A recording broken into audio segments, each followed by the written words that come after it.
નમસ્કાર વિદ્યાર્થી મિત્રો, આગળના વિડિયોની અંદર મિત્રો આપણે ઉદાહરણ નંબર 6 સુધી અભ્યાસ કરી ગયા. આજે મિત્રો જોઈએ આપણે ઉદાહરણ નંબર 7 નો અભ્યાસ કરીશું. સ્ટાર્ટઅપ ઇન્ડિયા લિમિટેડના 31/3/16 અને 31/3/17 ના રોજ પાકા સરવૈયાના તુલનાત્મક પત્રકો તૈયાર કરવાના છે.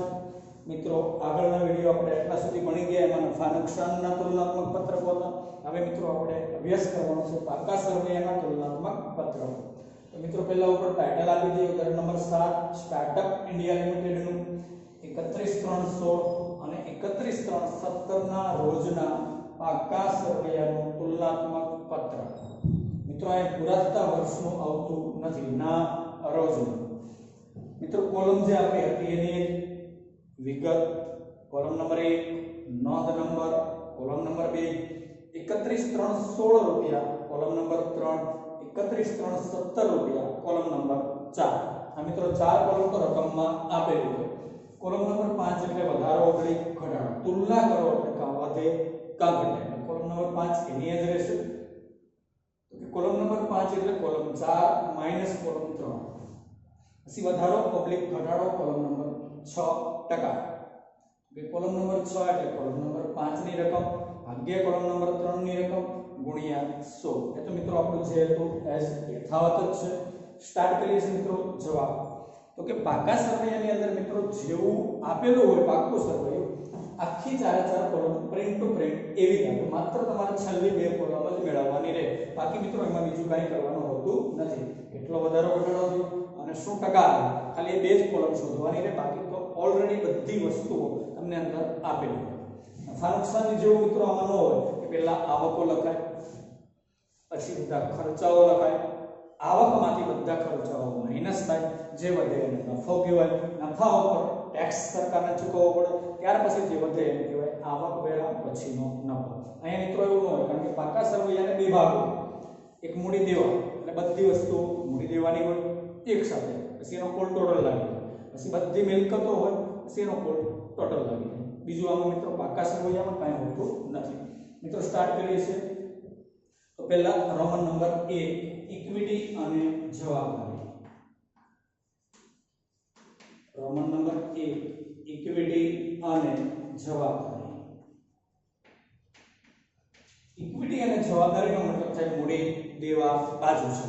જવાબદારીનું બીજું નામ છે દેવું. બધી વસ્તુઓ મૂડી દેવા બાજુની હોય. હવે એની અંદર મિત્રો નંબર 1 આપેલું છે શેર હોલ્ડર્સના ભંડોળ. એમાં લખીએ નંબર 1 તો કે શેર હોલ્ડર્સના ભંડોળ. જેવું મિત્રો લખેલું છે એ જ પ્રમાણે આપણે લખીએ છીએ. એમાં પાછું અ શેર મૂડી, એમાં પાછું અ લખીએ કે શેર મૂડી. એમની સામે પણ મિત્રો કોઈ રકમ નથી. એના પાછળ 2 ભાગ આપ્યા શેર મૂડીમાં. પેટા રોમન 1 આપ્યું ઇક્વિટી શેર મૂડી, તો આપણે પણ પેટા રોમન 1 આપ્યું. પેટા રોમન 1 ઇક્વિટી શેર મૂડી. એમાં મિત્રો રકમ આપેલી છે, તો આપણે પહેલા રકમ લખી 2016 ની, તો કે 10 લાખ. 2016 માં 10 લાખ. 2017 માં એમાં 12 લખીએ 12. હવે મિત્રો 12 લાખ માઈનસ 10 લાખ એટલે વધારો થાય 2 લાખ. 2 લાખ ભાગ્યા 10 લાખ ટકા આવે 20. પેટા રોમન 2 પ્રેફરન્સ શેર મૂડી લખીએ. પ્રેફરન્સ શેર મૂડી. એમાં મિત્રો પહેલા આપણે 2016 ની રકમ લખી તો કે 5 લાખ. 2017 ની લખીએ 5 લાખ.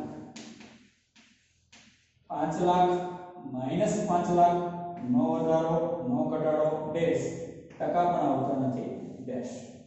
કન્ટિન્યુ મિત્રો આગળ વધીએ તો કે બાય અનામત અને વધારો. આ હતું. હવે મિત્રો આપણે બાય અનામત અને વધારો. એની અંદર મિત્રો એક નામ આપ્યું નફા નુકસાન ખાતું. લખી નફા નુકસાન ખાતું. હવે મિત્રો નફા નુકસાન ખાતું એમાં રકમ આપેલી છે તો કે 2016 માં જોઈએ તો કે 1 લાખ. 2017 માં એમાં 1,80,000. હવે મિત્રો 1,80,000 માઈનસ 1 લાખ વધારો આવે 80,000. હવે મિત્રો 80,000 ભાગ્યા 1 લાખ ટકા કરો એટલે મિત્રો ટકા આવે 80. અહીંયા મિત્રો બ પૂર્ણ થઈ ગયું. પછી મિત્રો આ મુખ્ય એકમાં શેર હોલ્ડર્સના ભંડોળ એમાં હતું શેર માં હતું અનામત અને વધારો. મુખ્ય એક પૂર્ણ થયું. ત્યાર પછી મિત્રો આગળ વધીએ એટલે હવે આવે છે મુખ્ય નંબર 2. તો આપણે પણ આપીએ છીએ મુખ્ય નંબર 2 તો કે બિન ચાલુ જવાબદારી. લખી મિત્રો બિન ચાલુ જવાબદારી. એમની અંદર મિત્રો રકમ કાંઈ આપેલી નથી પણ એની નીચે નામ આપ્યું છે તો કે 10% ના ડિબેન્ચર્સ. આપણે પણ લખીએ છીએ છે 10% ના ડિબેન્ચર્સ. એમાં મિત્રો પહેલા આપણે 2016 ની રકમ લખીએ તો કે 2 લાખ. 2017 માં લખીએ 2,50,000. હવે મિત્રો 2,50,000 માઈનસ 2 લાખ એટલે વધારો આવે 50,000. 50,000 ભાગ્યા 2 લાખ ટકા આવે 25. અહીં મિત્રો મુખ્ય 2 પૂર્ણ થયું. આગળ વધીએ એટલે મિત્રો મુખ્ય નંબર 3 આપ્યું ચાલુ જવાબદારી. આપણે પણ લખીએ છીએ મુખ્ય નંબર 3 ચાલુ જવાબદારી. મિત્રો ચાલુ જવાબદારીઓની અંદર નીચે 3 નામ આપ્યા એટલે એમાં પેટારોમન 1 આપ્યું ટૂંકા ગાળાના ઓછીના નાણાં. તો આપણે પણ મિત્રો પેટારોમન 1 આપ્યું ટૂંકા ગાળાના ઓછીના નાણાં. ટૂંકા ગાળાના ઓછીના નાણાં એમાં મિત્રો પહેલા આપણે 2016 ની રકમ લખીએ તો કે 50,000. 2017 ની રકમ લખીએ તો કે 62,500. મિત્રો 62,500 માઈનસ 50,000 કરો એટલે વધારો આવે 12,500. 12,500 ભાગ્યા 50,000 ટકા કરશો એટલે મિત્રો ટકા આવે 25. કન્ટિન્યુ મિત્રો આગળ વધીએ તો પેટારોમન 2 આપ્યું વેપારી દેવા. લખી પેટારોમન 2 વેપારી દેવા. મિત્રો વેપારી દેવાની અંદર 2016 ની અંદર જોઈએ તો કે 40,000. 2017 માં 40,000. 40,000 માઈનસ 40,000 નો વધારો ઘટાડો 9%.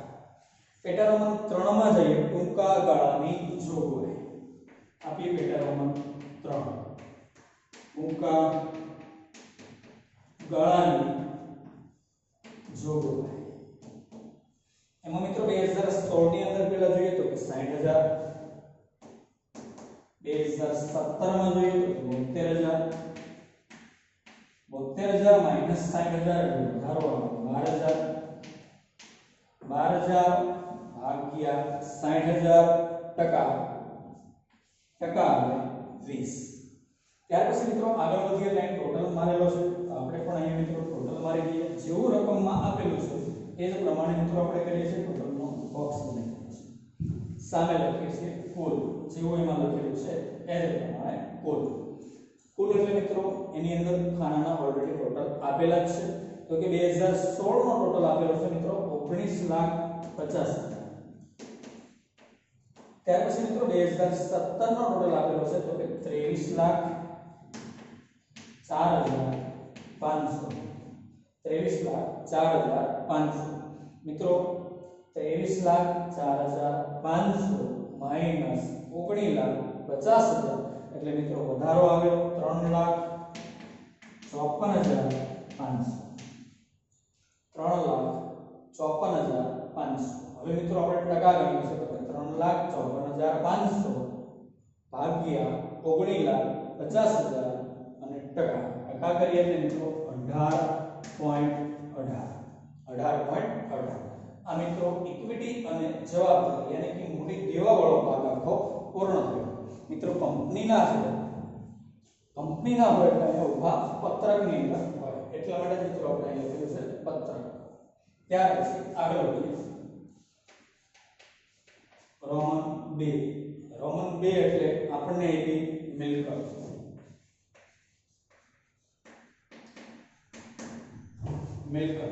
મિલકતોની અંદર આગળ વધીએ તો એમાં નંબર 1 આપેલું છે. મુખ્ય નંબર 1 તો કે બિન ચાલુ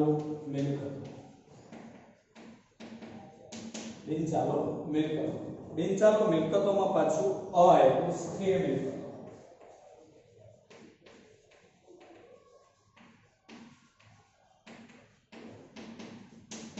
લખીએ આમાં સ્થિર મિલકતોમાં પાછા બે ભાગ આપ્યા દ્રશ્ય અને અદ્રશ્ય. તેને આપી પેટા રોમન 1 દ્રશ્ય મિલકત.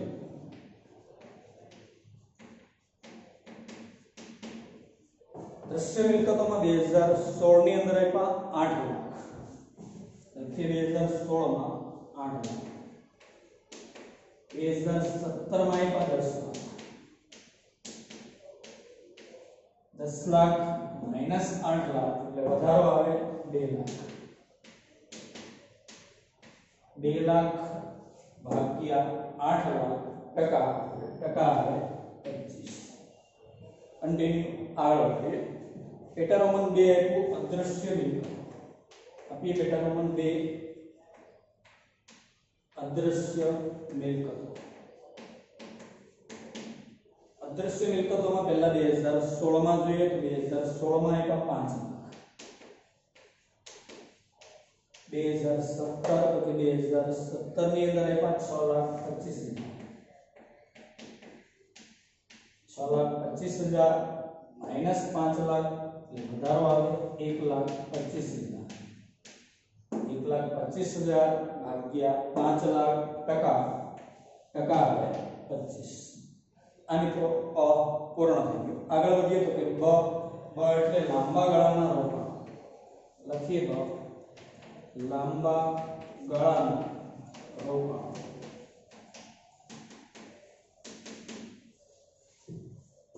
લાંબા ગાળાના રોકાણોની અંદર 2016 ની અંદર જોઈએ તો કે 2016 માં એમાં 4 લાખ. ત્યાર પછી 2017 તો 2017 માં એમાં 3,79,500.